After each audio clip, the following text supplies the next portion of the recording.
Video computers online. Archiving 44K. Initiate sequence. T minus 30 seconds. Server connection confirmed. T minus 25 seconds. Live stream 220K. T minus 20 seconds.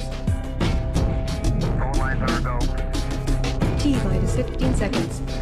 Satellite uplink verified. T minus 10 seconds. Flight check complete. Satellite uplink verified. 5, 4, 3, 2,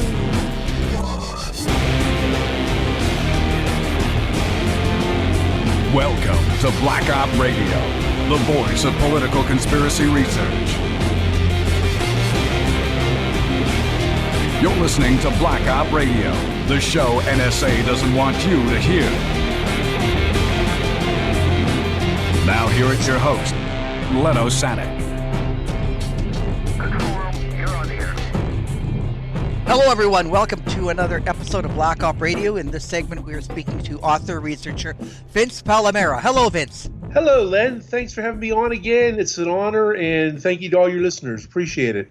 Well, thank you for taking time, because, the show just doesn't always come together. People are busy and that, and, somebody like you go, look, I'll make time for you, but I've only got this section here, so I appreciate that, Oh, sure, yeah.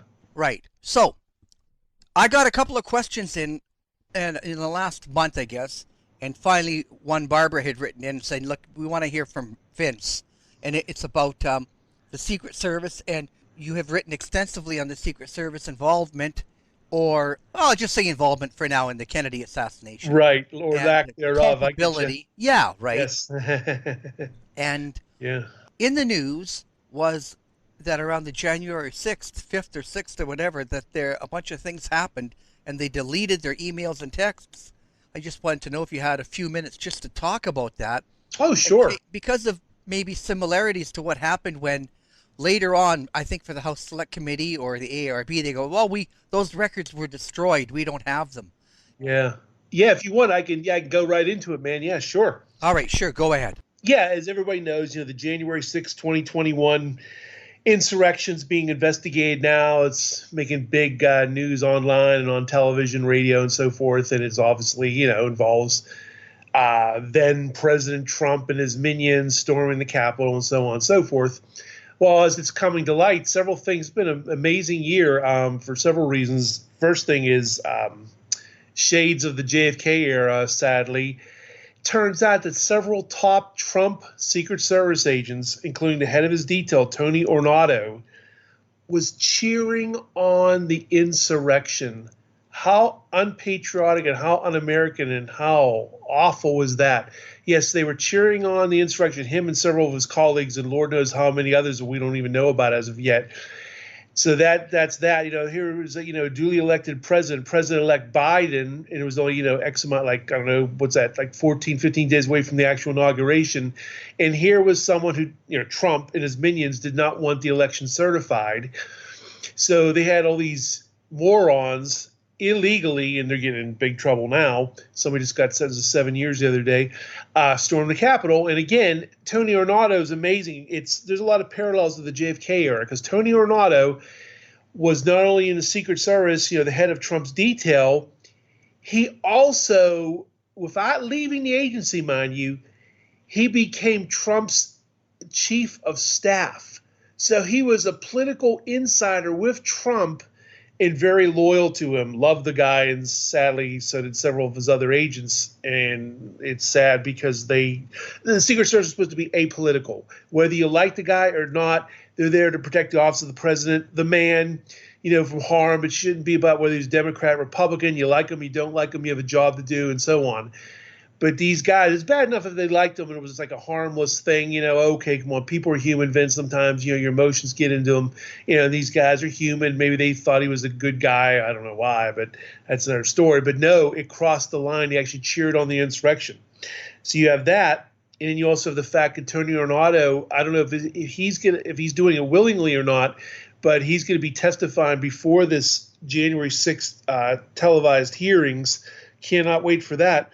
Well, another major blockbuster was, it turns out the Secret Service deleted text messages from that day.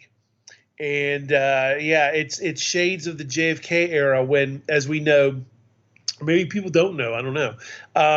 In 1992, the JFK Records Act, was invoked to release all the files of the JFK assassination that could be released. Well, in 1994, the Assassination Records Review Board came into existence.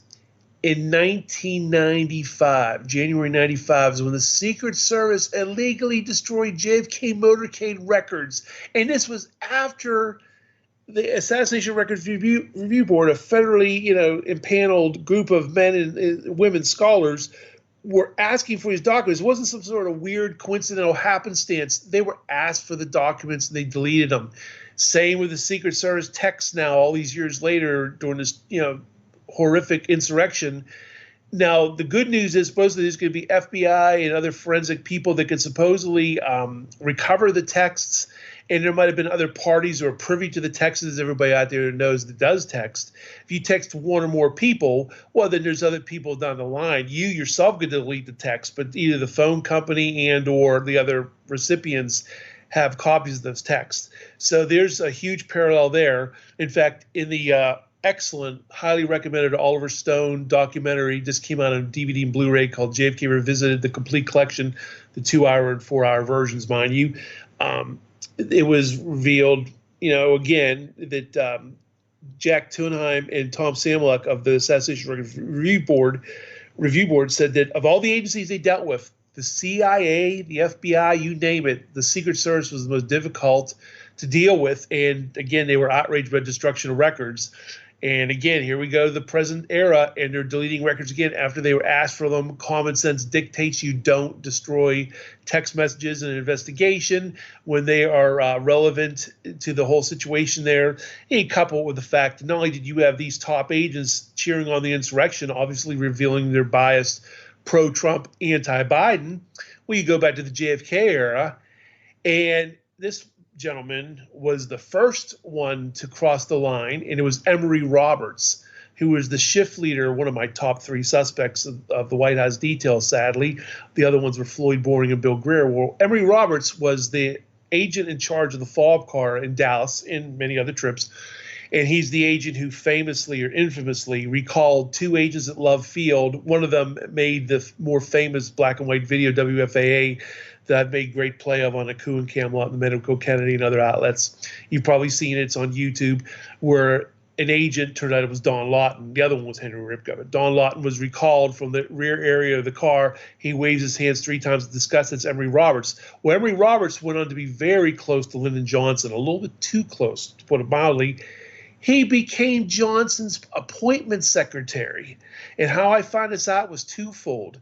During an interview, one of 3, with Sam Kinney, the driver of the Secret Service follow-up car, who was only inches away from Emory Roberts when the assassination began, he revealed this startling information to me, and I didn't grasp it at the time. In 1994, when he told me this, I was like, wow, it's amazing. He became appointment secretary. But I didn't realize at the time that, my God, he was still an active agent, because he didn't retire until like around 1969, 1970. So he was still an active agent at the same time he was LBJ's appointment secretary. I found some footage on my YouTube channel, silent footage, color footage, of Emory Roberts, Patton, Lyndon Johnson in the back, shaking hands, making old googly eyes at each other.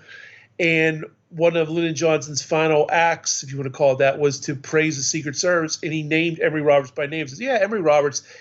He says goodbye to me every night and says good morning to me every single morning. And it's just amazing he would call him like that. But again, here you had an agency, 1865 to the present, okay, 19th, 20th, and 21st centuries. They're supposed to be apolitical. Again, I can't stress this enough. I know we're all human. We have biases towards bosses and so forth, but they keep them to themselves.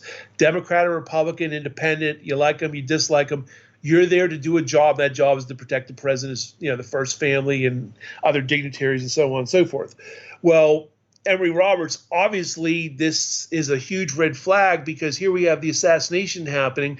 And as I revealed in my books and on the Coup and Camelot and other outlets, Emory Roberts ordered the men not to move when the shooting began. So Kennedy was still alive, okay? And Emory Roberts is also already on record to Seymour Hersh and other people reveal what Seymour Hersh originally revealed, that Emory Roberts is one of several agents who was very concerned about President Kennedy's private life, and several agents held it against him. They were angry about it. So motive for inaction, just a couple seconds to lay it down. Here was a president, maybe they didn't like his civil rights stance, his extracurricular affairs. Keep in mind, in the 60s, adultery was a scarlet letter, especially for these married men who were making meager salaries on the road, protecting the man, and supposedly I love President Kennedy, but his fatal flaw seemed to be, extracurricular activities with women. And these men held it against him, at least certain ones did, and Emory Roberts was one of the ones who was named. Emory Roberts died in 1973, but one of the follow-up car agents, Tim McIntyre, was interviewed by Seymour Hersh, and Tim McIntyre said when he first joined the detail in the fall of 63, yes, right before the assassination, Emory Roberts pulled him aside and says, "You're going to see a lot of stuff with the president. Keep it to yourself. Don't even tell your wife." And Tim McIntyre said Emory Roberts was very concerned about it. He talked about it a lot. And what did Tim McIntyre say?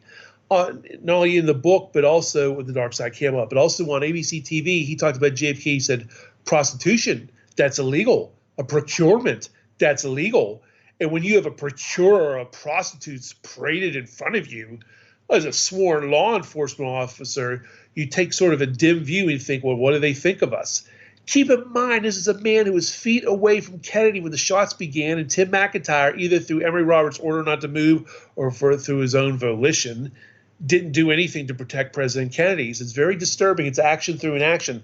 But the parallel is you had Emory Roberts, the first agent on record who was ever an active agent while a member of somebody's cabinet, Lyndon Johnson, where you zoom up to the 21st century, and there's Tony Arnaudo doing the same thing under Trump. And no, I've never found any other evidence of any other agent doing that. Not even a retired agent, I don't believe. They always, when they were active agents, they were agents, and that's at either the Treasury Department or when 2003, I think it was, when the Homeland Security took it over from the Treasury Department, the Secret Service was beholden only to them and no one else. So you have two agents in history, Emory Roberts under JFK and LBJ, and you have Tony Arnaudo under Trump. And Biden was about to be president, and they're showing this bizarre switch in allegiance and, disturbing feelings, actions, inactions, again, for Tony Arnaudo cheering on the insurrection and all that. And I was just featured in an article by Russ Baker. He's working on a new JFK assassination book, and as some of your listeners I'm sure know, he's the author of Family of Secrets about the Bush family. And Russ did a really good, you can Google it, just Google my name, Vince Palamara, it'll come up. Russ Baker's, he's the Who, What, Why, I think his name is his website. And again, he just did a major article on the whole insurrection and the Secret Service parallels with Roberts. I contributed to it and so on. It's just amazing. The other thing was incredible about this year, something else happened, Secret Service related, was unbelievable. This several months ago, President Biden pardoned former JFK era agent Abraham Bolden. Several presidents from the past didn't do it, didn't pull the trigger, so to speak, but President Biden pardoned Abraham Bolden. Abraham Bolden came out recently on his Facebook, and he wanted to make it clear to people the pardon was not an admission of guilt. He was told, and he clarified this pardon meant absolution. This meant that he was innocent, not that, well, I committed a crime and the president got me off, I'm pardoned, in the way some people think of it. He was very explicit in his Facebook message. If anybody goes on Facebook and goes Abraham Bolden, you'll see his post. And it's also on the education forum. Somebody copied and pasted it. And it says, no, this was a statement of innocence, not I did some crime and the president was nice enough to expunge my record. No. But the bottom line, Abraham Bolden was framed. He was a very good agent. He was the first African-American agent of the Pinkerton Detective Agency. He was a state trooper, and then he also was the first African-American agent of the White House detail. He was personally selected by President Kennedy, and President Kennedy called him the Jackie Robinson of the Secret Service. What an honor. And Abraham Bolden was there for a whole month on the White House detail. Now, that was a 30-day trial, and either the agent himself or the people supervising him could say yay or nay to his suitability, and he'd just go back to a field office. Where Abraham Bolden did not want to continue, not because he didn't love the Kennedys. Kennedys treated him great, it was because of the racism of fellow agents. He named one. The late Harvey Henderson was one of them, who I can't even say the word. It was the N-word. Called him the N-word several times. Abraham Bolden found a noose on his desk one time, and you shoot up to the the Clinton, Bush, Obama era. There was lawsuits by then current agents about racism in the Secret Service. One agent famously found a noose on his desk. I think that was during the George W. Bush era. So that racism has still been pervasive all these decades. But the bottom line is two major things came out this year, 2022. Again, Abraham Bolden being pardoned by Joe Biden, which is just amazing. That's almost like a fantasy. I never thought it was going to happen, quite frankly. I didn't think any president was going to have the guts to do it, and he did it. And then here we are a few short months later in this bombshell. In fact, Carol Leonig, who wrote a massive bestseller on the Secret Service, Zero Fail, I was on one page of her book, but she came out a few weeks ago and talked about this insurrection and it's obviously, I was quoting from my work without saying my name, because she mentioned about there was a Chicago plot a few weeks before Kennedy was assassinated in Dallas, and the Secret Service was aware of it, and they didn't do anything about it in Dallas. And she mentioned about the destruction of records. So between her reporting and the JFK Revisited by Oliver Stone, it's coming back into the fold again. Oh, my article on Russ Baker's site about people becoming aware again of a dormant story about Secret Service destruction of records in the past. This is good in a way because, Len, for years, I've always said this, there's been a mental block with the Secret Service. And what I mean by that is most people, when they think of the FBI, they think of Hoover and they think of some other things, Ruby Ridge and maybe Waco with the ATF involved as well. And they think that, even though there's some good men and women there, they also have kind of like a dark history there, especially with Hoover. With the CIA, same thing, with their skullduggery and domestic what's the word I'm looking for? Hanky-panky and foreign assassinations, and many people suspect the CIA involvement in the Kennedy assassination. But when most people think of the Secret Service, they think, hey, those are the good guys, Vince. Come on, those are the good guys. Why would they do anything, ill-willed? Well, as we know, 9 agents drank the night before the assassination. Okay, the parallel is exactly 9 agents drank on President Obama's proposed trip to Cartagena, Colombia. This made great news about 11 years ago. It was all over the newspapers and television, and it led to the dismissal of several agents. Other agents quit on their own volition, and they were soliciting prostitutes. Exact number again, 9 agents drinking, carousing, just like they did the day before the Kennedy assassination. And there's a parallel. Ironically, one of the agents who drank, there was 4 agents from the fall car, those 9 of the ones involved in Kennedy, the drinking incident. Well, one of them was Clint Hill, and he had the audacity in 2011, or actually 2012, to appear on C-SPAN and castigate the then current members of Obama's detail who were drinking. And I just couldn't believe it. I was like, wow, this guy really has, what's to sit there and, cascade these men when he was one of them. But see, the thing is, I always say this, Len, back in 63, 64, and a little bit beyond, this was before Woodward and Bernstein, before investigative reporting. People were very naive, took the government at face value, the media, newspapers at face value. So the Secret Service, they were portrayed as these poor men that, Kennedy didn't want us to do this, that, and the other, which is all false. Kennedy never ordered them off the car, never ordered them to do anything. But that myth absolved the Secret Service. And then you had a very pliant press, and you had a government willing to turn the other cheek, and they also whitewashed the drinking incident. Which really, really disturbs me is Clint Hill benefited from the assassination. He became head of the White House detail and received an award from the Treasury Department for an attempt to save Jackie. When he got out of the car, the assassination was already over, and Jackie got in and out of the car of her own volition. They never actually touched. If you look at the Nix film, Zapruder film, and still photos, it's very obvious that Jackie braces herself for one part of her leg, her knee. She gets in and out of the limo, again, the back trunk, to retrieve part of the president's skull that obviously flew backwards from a shot from the front, in my opinion. Well, but the bottom line is Clint Hill, he got to the car after the shooting was all done. He got there late, and he never actually touched Jackie. She got in and out of her own volition.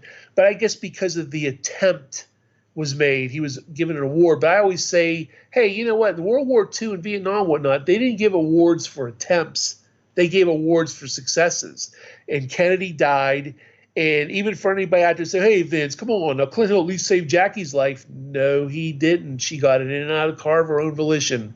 Everything was over at that point. Can I interject here for one moment? Sure. Yeah. Another thing that you were talking about, the drinking and the agents, the thing that surprised me was that I think it was to someone, you can clarify this for me, when they were talking about what should be done with regards like to the Warren Commission and any penalty, he said, are we gonna chastise or do something about these men? He said, no, they have suffered enough. Do you know what I'm talking about? Yeah, that's actually James Riley who said that. Right, isn't that amazing? Like, no, don't do anything because they've suffered enough. The president was killed on their watch, and they have to live with that. I mean, that's astounding. It's insane is what it is. Yeah, I agree 100%. Yeah, it was during Chief Justice Warren, to his credit, and it's hard to give him much credit, but during the Warren Commission sworn testimony of Chief James Riley of the Secret Service, Earl Warren actually was really getting on James Riley about the drinking incident. Don't you think of these men,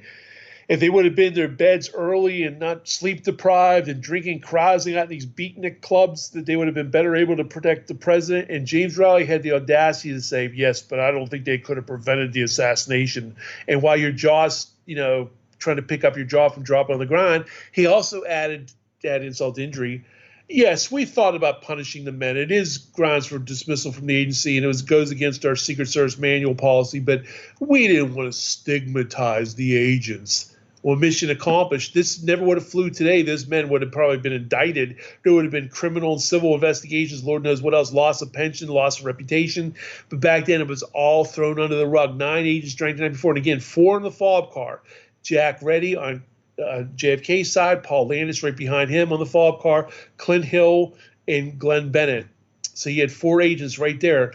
And again, if anything, they were rewarded. They still continue on the Secret Service. In Clint Hill's case, again, he got that nice award.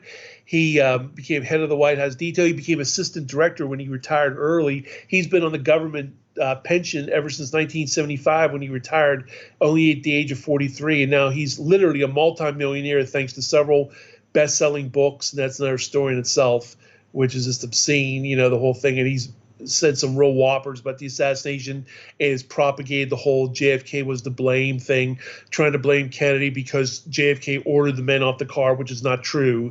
But because of that, hey, there's nothing we could do. We did everything we could. It's such bull. But for years, Clint Hill lived with guilt. Everybody goes back to December 1975 when Clint Hill was on 60 Minutes with Mike Wallace. He shed tears and he was very remorseful. Said, it's my fault. If only I would have been there fast enough. But see, ever since then, he's been massaged, so to speak, through the years, through colleagues, through the allure of big money, through his books, book contracts. And even though they didn't come out so far, there's supposedly a movie deal. At least he got the advance for that and all that. But the bottom line, he's made a killing, pardon the pun, with his blood money from these books. I mean, his book, Simon & Schuster, the biggest book company in the world, and every one of his books has been number 1 or at least top 5 or 10. And they've also, each book has sold hundreds of thousands. Do the math. He has made a killing. So, and he also married his co-author. Clint Hill was born in 1932. His co-author was born after the assassination in 1964. She's younger than his 2 sons. Okay. He, again, this is all factual. This is not TMZ or tabloid. It is what it is. Everybody admits to it. Clint Hill, was married up till very recently to his first and only wife, Gwen, at the time. He waited till she passed away. Then he immediately got married to his longtime girlfriend of 12 years, Lisa McCubbin, the co-author of his books. She left her high school sweetheart, good-looking young guy her age, and the father of her 2 boys to be with him. I don't get it, but I guess, to each his own. But the bottom line is those 2 have really created the myths, along with the first book that Lisa McCubbin co-authored, Jerry Blaine, is the Kennedy detail. Ironically, this is all by their own admission. Lisa McCubbin dated Jerry Blaine's son, and his best friend Clint Hill she ends up marrying. Bizarre, but it is what it is. But the bottom line is those books only came out because of my research, and that's not delusions of grandeur. It is what it is. It's too much detail to go into time. In past shows, I've detailed this. If you go to my books, you'll see this. It's definitely true that those 2 guys were retired. They were fly fishing in Colorado, although they were friends for 50-some years. They saw my prolific online research, because I had contacted them both. I sent a 22-page letter to Clint Hill in 2005, years before his first book was even a thought. And they realized I had the goods on them. I spoke to many of their colleagues, and they all said the same thing. Oh, President Kennedy was a very nice man. He never ordered us to do anything. He never ordered us off the car. He never ordered the motorcycles away. He never ordered the bubble top off. That's all hogwash. Or Godfrey, one of the main agents of the White House detail, told me, oh, that's baloney. Where'd you get that one? They all told me the same thing, but they realized the incredible harm it would be to their reputations. So out of nowhere, here comes Gerald Blaine, who, unlike Clint Hill, was a very obscure agent. I'm exaggerating here a little bit. I'm probably one of the only people who knew who he was. And he comes out on the first book ever. Simon & Schuster, this unknown agent, comes out with a book. And it was a top 10 best-selling book, by the way. And all throughout the book, it's littered with just blaming Kennedy over and over and over again for why they weren't on the back of the car. And there was nothing more they could do. And I'm not named in the book, I guess for legal reasons, but it's very obvious he's talking about me. He calls me a self-described Secret Service expert and some other aspersions against me, but again, he doesn't actually name me by name, probably for legal reasons, but maybe he just didn't want to give me any credit. I don't know. But his lawyer, before his book came out, went after my blog, didn't like some of the things I was saying. Both gentlemen, before my first book was even published, came out against me on C-SPAN, not once but twice. Both of these men came out and talked about me on C-SPAN, showed YouTube videos of me and commented on my research. Little old amateur me at the time. I didn't even have a book published yet. I was just somebody who was going to the library. I didn't even have a home computer at the time. I was going to the library to do my research materials and my articles online and whatnot, my blogs. And they were that concerned about little old me. And there's an old saying, Len, thou protesteth too much. And that's what it was. So, again, going up to the January 6th hearings and the insurrection it's named after, there's a parallel here. Now, there's a lot of very good men and women in the Secret Service. In fact, I'd say the vast majority of these men and women through the decades have been very good and honorable men and women. It's just a few bad apples spoil the bunch, pardon the pun, pardon the old saying, but it's true. And in the Kennedy era, all it took was a few agents to let down the guard, pun intended there, and Kennedy's killed. All it took was one or two agents to have a loyalty to Lyndon Johnson. Whether Johnson had anything to do with the assassination, that's another story, but they had loyalty toward him. And Emory Roberts had tremendous affection for Lyndon Johnson. Well, then you go to Tony Ornato with Trump, and he's harboring these kind of feelings of cheering on the insurrection. Well, it obviously infers he didn't think much of Joe Biden in the election, the duly elected president-elect. And then you got the destruction of records of the Kennedy era. You got the destruction of the text with the Trump insurrection, where these government investigators anxiously want to know what's going on. I really want to know what's going on. I would love to know explicitly what Tony Ornato and the top agents have to say. What are they saying? Are they saying really nasty things about Biden and really glowing things about Trump? I mean, this is really just amazing. So just the point being is, what's amazing, I think, now is people have been able to penetrate. Well, I hate to interrupt, but let's just talk about that thought. Even if an agent was saying, I hate Biden, or I don't like that, prick Biden, whatever, you wouldn't need to delete those, wouldn't you? I would think it would be so much more damning that they said, we better delete this, because it might be like, here's how we can let these guys in the back door. Here we showed them around the Congress a couple of days beforehand. We provided the maps of how to get in and out. And I mean, it just, to me, it seems much more damning that if you have to delete things, because like you said, you're right. I'm trying to put it in words that, if you liked Biden or you didn't like him, you wouldn't, it couldn't be that bad. But, and if you liked Trump or you didn't like him, but it would seem to me that it would have to be more damning that they were organizing something, cooperating amongst themselves, or helping others in this, if you're going to call it insurrection, right? Otherwise, I agree. So look at that's Mike where Pence. I'm worried about, right? Because you think, well, look, Kennedy was shot and killed, right? So Well, look at Mike Pence. Mike Pence, Mike Pence, the Vice President of the United States, was in mortal danger, and his agents were actually texting and calling their relatives or family saying goodbye because they thought they were going to die that day. So the vice president's agents were put into harm by Trump. In fact, when people said about Mike Pence should be hanged, Trump basically... what kills me is they built that scaffold out there, and you can see the noose out there, right? Yep. I mean, the thing is, I'm not even really watching the hearings anymore because I was so I don't know, disgusted isn't the right word, but I thought if they didn't do something within that week, what are they going to do? And when they had the impeachment hearing, the first one I call it, followed, the second one I followed, and I thought, well, it's just a big grandstand. Nothing's going to happen. Oh, I tell you what, Len, in all due respect, I think I know where you're coming from. I know where you're coming from. I think this time it's different. See, the huge difference is Trump was still in office when all this stuff was happening, including the January 6th insurrection. He was still president for another, 15 days or so, 14, 15 days. See, now he's no longer in power. He's powerless. He can't give pardons. He can't, Well, I know that, but isn't he on tour having his stadium? I mean, it's just you can't believe it. You can't believe it. I think they're going to get him now. I'd be honest with you. I hear where you're coming from. When he was still the sitting president, yes, you're absolutely right. Mueller and all those people weren't going to touch him as much as they were. They had the hearts in the right place. That wasn't going to happen. Now that he's an ex-president, that's the reason why Nixon was pardoned by Ford, because as a civilian when he resigned. Yeah, even that. How did that ever happen? How could they let that happen, right? Yeah. And not, he said something to the effect for all past and present things, like Nixon was pardoned from anything. Right. Not just the Watergate, right? Right. And what it was is to get over the long national nightmare, what Ford said. And, Ford obviously was an ex-Warren Commission member and part of the Rockefeller Commission, have put that all together and so on. So history repeats itself in so many ways. But no, I'm actually hopeful this time that things are going to happen because, again, Trump is a civilian now. He doesn't have the power to pardon. Well, look, I'm glad you're hopeful.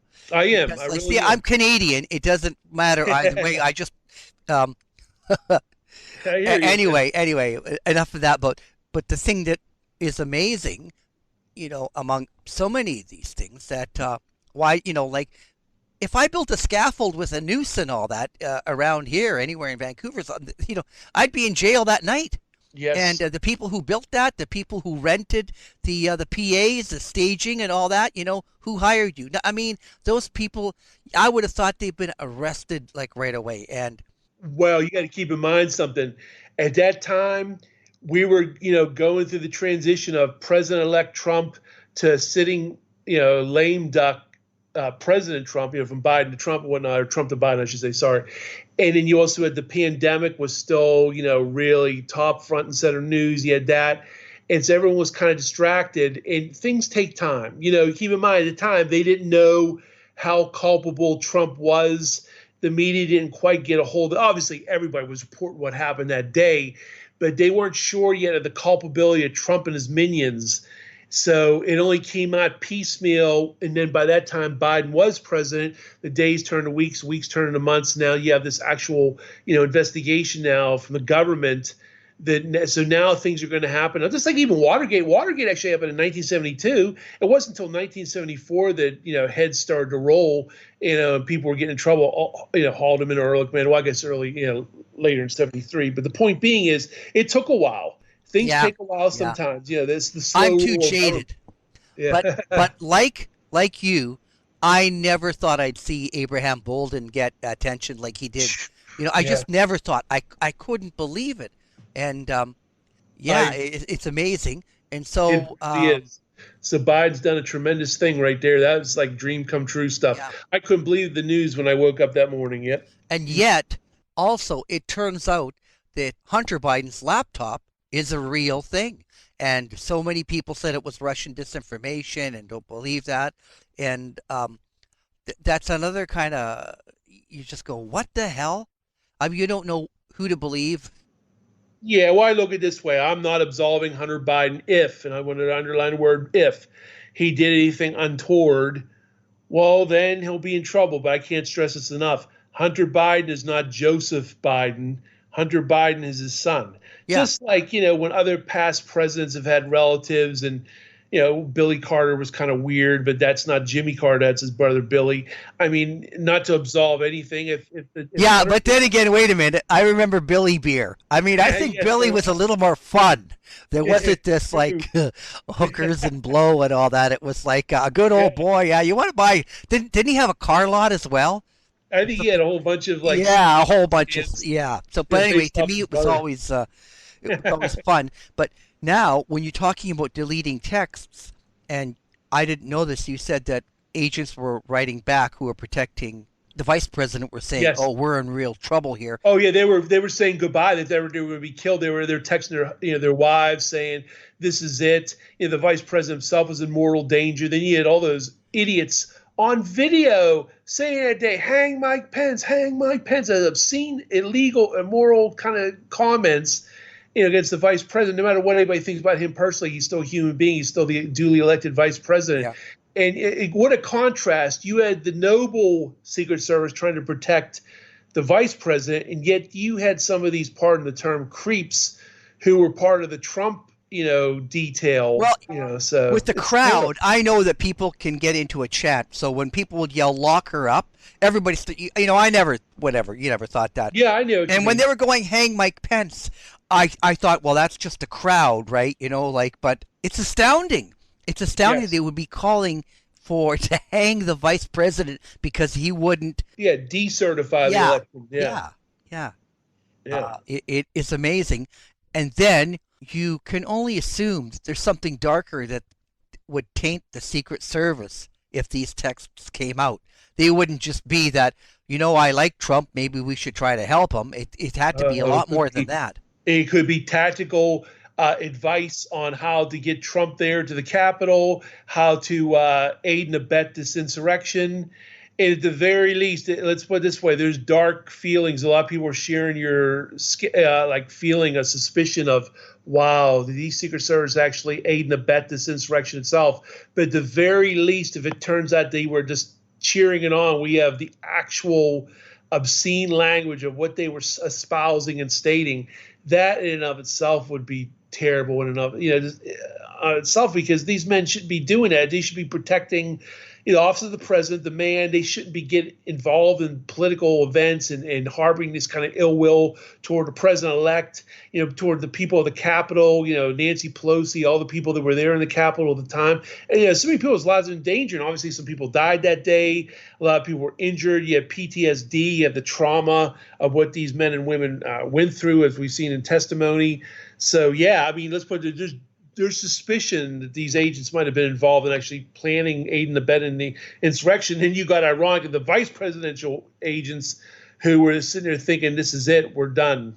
I know you just mentioned that, but do you have any suspicions of what you think were on these texts? Yeah, here's what I think. I think the bottom line is, at the very least, a conservative estimate, we're going to see hair-raising comments like this expletive deleted Biden, this was a stolen election, oh, go Trump, MAGA.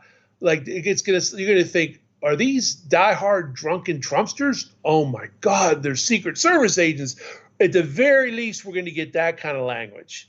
Now there's people that think, Vince, I don't know, you're being a little conservative. I'm suspicious that some of these agents, especially a man who was chief of staff and the head of the White House detail, did he actually aid and abet in some way, shape, or form in this insurrection being able to be a success, or to have Mike Pence not being able to have an easy evacuation out of the Capitol, or to aid and abet Trump to be physically present at the Capitol, et cetera, et cetera, et cetera. So there's all sorts of layers. And obviously just the act of deleting the text in and of themselves, there's investigation, obviously, that reeks. This is like when the Assassinated Record Review Board, one of those JFK motorcade records, and they were destroyed. And it was the records several months before the assassination. It took little old me out in the wilderness to pay fees to newspaper articles of all the times Kennedy visited, where I found, oh my God, building rooftops were guarded. This was an amazing revelation, okay? And because for many years people thought, oh, Vince, that's only in response to the assassination they did that. And I found out, oh my God, they actually did it back in the FDR, Truman, and Eisenhower days too. They regularly guarded building rooftops. This is incredible. Then I found out that, it was the Secret Service was the boss of the president when it came to security, not the other way around, and so on and so forth. But it took little old me digging out in the wilderness. Otherwise, not to toot my own horn, I think this stuff would have died to history. People never would have knew. And in fact, he destroyed the records in 1995. Then we would have no way to compare past motorcades. In fact, I told you this in the last show, Len. It's only been in the last 5 to 10, maybe 5 to 12 years that so many countless photos and films have been digitally remastered and brought to light that we can now see prior motorcades. People go on my YouTube channel, they always say, Vince, my God, I've never seen motorcade footage. I only see the inaugural and the assassination. I never see stuff from Tampa and Milwaukee and Paris. Well, it's only because they've been released in the last few years, and they're very damning to the Secret Service because you see agents on or near the car, you see many motorcycles, you see fast rate of speeds, you see police officers on rooftops, you see military lining the street. I can go on. That's the whole thing. But it was only because these things came out recently. So it's not like, oh, Vince, this stuff's been out for years. No, it wasn't. So to be fair to people that had suspicion, a lot of times that's all they had was suspicion, because if you'd corner someone back in the 90s and early millennium, they probably would say, well, I don't know, I can't swear that other motorcades had this kind of security, but darn it, they should have. Well, we found out, my God. Again, even if somebody out there just thinks Oswald did it, imagine if the building rooftops would have been guarded in Dealey Plaza. Then they would have saw Oswald. Obviously, I'm being facetious. I believe there was a conspiracy of multiple shooters, but obviously they that would have seen a window open. They would have exactly. They would have saw a man, and they would have been looking for that. They're not watching the president. They're looking for. The sad thing is, Arnold Rowland and his wife looked up and said, "Hey, honey, do you want to see a Secret Service agent?" So civilians thought the man in the window was a Secret Service agent, and they said it because we saw a past film where they were guarding the president. And we just assumed that's what they were doing. And see, keep in mind, this was all hush-hush. The Warren Commission did not know building rooftops were regularly guarded. It only, little old me, and the funny thing is, I got an out-of-print book from 1962, the year before the assassination. It was called What Does a Secret Service Agent Do? It was written with the help of Chief Inspector Michael Torina. Chief Inspector Michael Torina wrote the Secret Service manual in the 1950s. It's still used and modified, of course, to this day. I contacted Michael Torina twice, and he verified. He wouldn't go into any details, but he confirmed what was in the book. He said, Vince, what's in the book? You're killing me. What's it say? It says, whenever a president is to appear in a parade, agents or police man building rooftops. It also says that the agents are supposed to be on or near the rear of the car by the president. And it's the year before the assassination. So right there, you have that in the book, but more importantly, and that's a long out of print book, you can't even get on Amazon or nothing. But more importantly, all these guys paid big fees to get these newspaper articles that I published in my books, excerpts of them. And again, my YouTube channel is littered with many films of, Germany, Ireland, Italy, Honolulu, many stops in America. And the contrast is scary. When you say, well, why did they do this in Dallas? Why did they do that in Dallas? It was because, again, little old me was out there interviewing these guys and found out that Kennedy never ordered them off the car. And it was little old me ordering the stuff and searching for it and going, my God, look at the protection Kennedy got in Milwaukee. How come he didn't get this in Dallas? And the $64 million question is why indeed? What a coincidence. A man in a building shoots a man in a car, to quote David Lifton. And yet, what a coincidence. This all happened when security was stripped away. And again, Fletcher Prouty, our hero, he's been vindicated. And because, as you know, Len, since Fletcher Prouty passed away, there were some trolls, just a handful. They were trying to say, hey, Fletcher Prouty, he knew what he was talking about. Fletcher Prouty's been totally vindicated many times over by these films, photos, articles, Secret Service statements, you name it. And it's scary. I got a newspaper article from 1940 when FDR visited Pittsburgh. There was thousands of men on rooftops guarding. That speaks volumes. Like they say, welding manhole covers shut, Yes. removing post office boxes that were right on the street where you could hide a bomb or something, right? So right. They come through there months ahead of time and they plan the route, and that's how they do protection. Exactly. And, Fletcher was on one of those in Mexico City for Eisenhower, I think.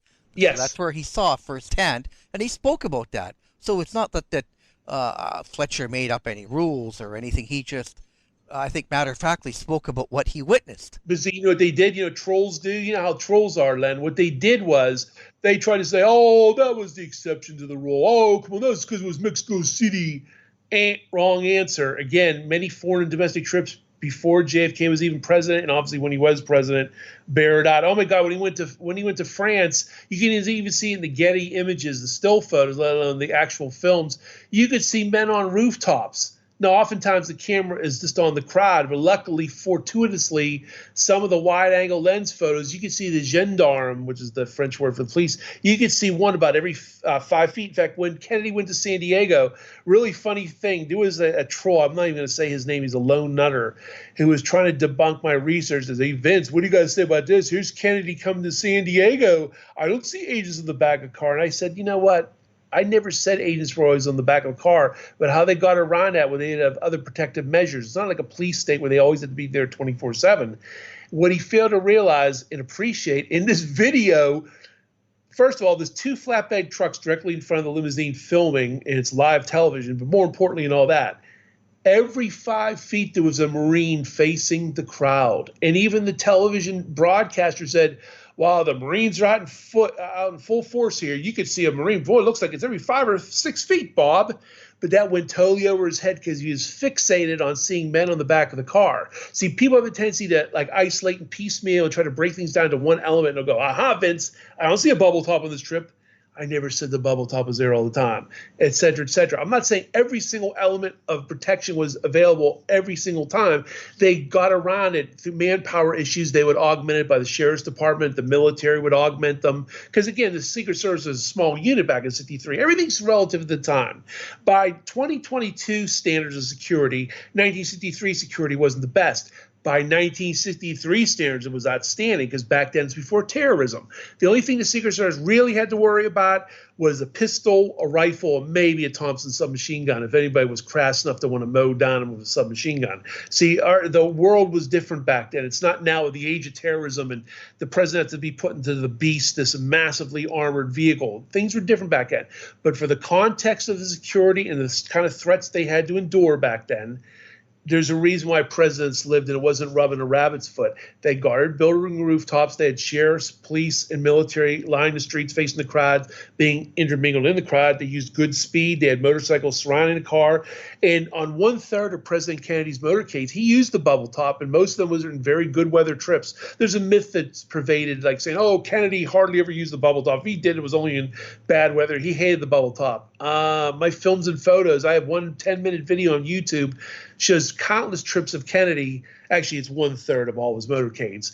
They're all in good weather. He's smiling, ear-to-ear grin with the bubble top on. Again, beautiful, no rain. I interviewed Bob Lilly, one of the many agents I interviewed. He told me, oh, yeah, well, we were down in Puerto Rico in South America. We had the bubble top on. It was like 80 degrees. We were going 50 miles an hour, and me and Roy Kellerman were hanging onto the back of the car. So, wow, okay, 2 men, one of them the infamous Roy Kellerman, are hanging onto the back of the car at high rate of speed, the bubble top's on, and there's Kennedy smiling, and there's no rain. There's no threat of any rain. So that right there destroys the whole myth of, oh, Kennedy. It's a bit what that says at the very least. That was an option not explored. That's not, the bubble top isn't so much sinister when it comes to Dallas. It's more an option not explored. But what is sinister is after the fact when Kennedy's killed, it's one of several things they blamed on him. See, what they did is they keyed on a famous poem that Kennedy liked called I Have a Rendezvous with Death. The ironic thing, we all have a rendezvous with death. No human being is immortal. But what they did, it makes juicy tabloid kind of material. They say, look at Kennedy. He was fixated with death. And look, he didn't with the bubble top. He didn't with the men on the back of the car. So it achieved the goal of shifting the blame off the Secret Service and onto the dead president who can't defend himself. And it also created kind of like a, wow, isn't that amazing? Kennedy had it coming. He kind of had like a death wish, didn't he? No, he didn't have a death wish. It was all in the secret. The buck stops at the Secret Service. And then we can get into whether it's sinister or not. I have 3 agents I'm suspicious of. Floyd Boring, who was the number 2 agent of the White House detail, was the planner of the Texas trip. The aforementioned Emory Roberts, who was the agent, who was the shift leader, who was in charge of the agents of the follow-up car, and Bill Greer, the driver of the car. That's why I want to dispel something too, Len. I get this almost weekly, sometimes many times during the week. I have well-meaning amateur people contact me out of nowhere, non-researchers, I should say, and say, hey, Vince, I think the driver shot Kennedy. That's going to be the most popular theory, the most popular stupid theory ever. In clear copies of the Zapruder film, Greer doesn't have a gun. He doesn't shoot Kennedy. No witness confirms that. Mrs. Kennedy, the Connollys, congratulated Greer after for saving their life with the speed of the car, never mind the fact he stepped on the brakes and he looked back twice at Kennedy. He was grossly negligent.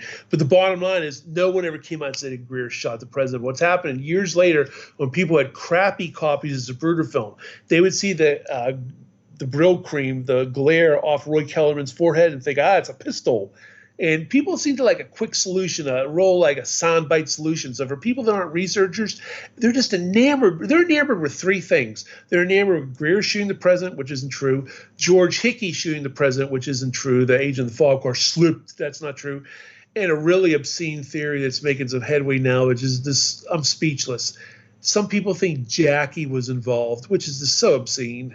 It's like, it just doesn't even want to honor and dignify. But sadly, that's what you see online. So you see people that believe there's a conspiracy, but you got this silliness that's out there. But banner year when it comes to Secret Service, Len, just unbelievable between Biden and pardoning Bolden, and then the whole thing about the, just deleting the texts and the top agents of the Trump behaving the way they do. History is repeating itself. And we got to do so. I'm not saying abolish the Secret Service, but they better put in checks and measures and do background screens of some of these people. Well, it's caused a real loss of faith in the government, and that loss of faith has been earned. And exactly. Even the fact that I think Barack Obama didn't pardon him, you kind of shake your head that it's Joe Biden. Okay, he got pardoned, fine, but it's took Joe Biden, and you wonder if Joe Biden even knew who he was. I know. Well, the thing is, the good news is supposedly he was briefed, and his staff was Joe Biden's staff about the details of Bolden. It wasn't just like a blanket, this old man wants pardoned. Yeah, let's pardon him. Supposedly the story is he was very much vetted. In fact, that's what Abraham Bolden said. In fact, Abraham Bolden, now they're maybe giving Obama a little bit of credit for something, even though he didn't actually pull the trigger and, do the pardon. The way Abraham Bolden himself tells the tale, he tried to get a pardon through several presidents to no avail, but during the Obama era, maybe even to the Trump era, believe it or not, several FBI agents went to his home and interviewed him again. So it sounds like there was baby steps laying the groundwork to see if he really was framed or if he really did do the crime, which he didn't. He was framed. The bottom line is two huge smoking guns to show that Abraham Bolden was framed. The man who was centrally involved in sending him up the river, a criminal, a counterfeiter that Abraham Bolden was investigating, admitted to the judge he was told by the district attorney to lie, to perjure himself in the Bolden case. And when that same district attorney was put before the bar of justice and the judge said, "Is this true?" He pleaded the Fifth Amendment. He wouldn't say yes or no. He said, "Judge, I respectfully want to invoke my Fifth Amendment privilege against self-incrimination." So right there, again, a guy who, Bolden was trying to put in jail, did the same thing to Bolden, but he came clean during the second trial. I look, I was going to let you know, the DA told me to lie. And again, the DA judge says, "Is this true? I respectfully invoke my Fifth Amendment privilege." And the bottom line about Abraham Bolden, he was a much coveted, decorated field agent, very good street agent who busted a lot of counterfeiting rings. He had a family with young kids and a golden reputation as the first African-American in the White House detail. It made great press in 1961. There's newspaper articles all about it. He wasn't going to ruin his family and himself by getting a little grub money on the side. Get serious. Get real. And against a guy who was trying to put in jail, give me a break. If he was going to do something like that, he'd go contact Joe Schmo that's not connected to him, not the criminal he's trying to indict for counterfeiting. The whole thing was ridiculous. But again, and, Jim Crow South and the whole, even though the Civil Rights Act was just invoked, after Kennedy's death and whatnot, racism was even higher back then. At least it was more above board back then. And here's a black agent. It would be very easy to frame the guy. Here, we're going to say he accepted a bribe, sent him up the river. It was an all-white jury, and the judge actually, another thing, he said that, "I believe that Abraham Bolden's guilty of counts 1, 2, 3, and 4 of the indictment." He should have never did that. So the same judge presides over, it was a hung jury the first time, and presides over the second, and invokes his opinion and says that's obscene. You don't do that. And again, yet Bolden was sent up the river. And for something that was like a white-collar Martha Stewart crime, let's even just invoke, okay, Vince, maybe he did do it, which he didn't, but let's just say he did just for the heck of it. He should have went to some low-key, dormitory type of thing. It was a white car. He was doing hard time in a federal penitentiary next to murderers. But what did it do, Len? It tainted him. It made it look like anything he said about the Chicago plot, anything he said appeared to be like, hey, he's a convict. He's a convict. See, that's how they did it. So, yeah. But, yeah, crazy, man. History repeats itself. Well, the disappointing thing is that I think Trump didn't have to ever show his taxes. He kept saying, I'll show them, when I'm elected or I'm being audited. And then the years go by, he doesn't show them. So now, I think, like with texts and things like that, rather than risks, anything, they just delete stuff. And I don't think there's going to be any charges against the Secret Service. I mean, do you?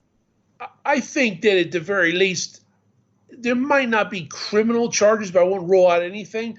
But at the very least, I think some heads are going to roll. Hopefully, they'll clean up shop and, not only maybe. But you say hopefully, and I'm not trying to bug you. I'm just saying it's like no, I know the same crooked things in charge, no matter where you look.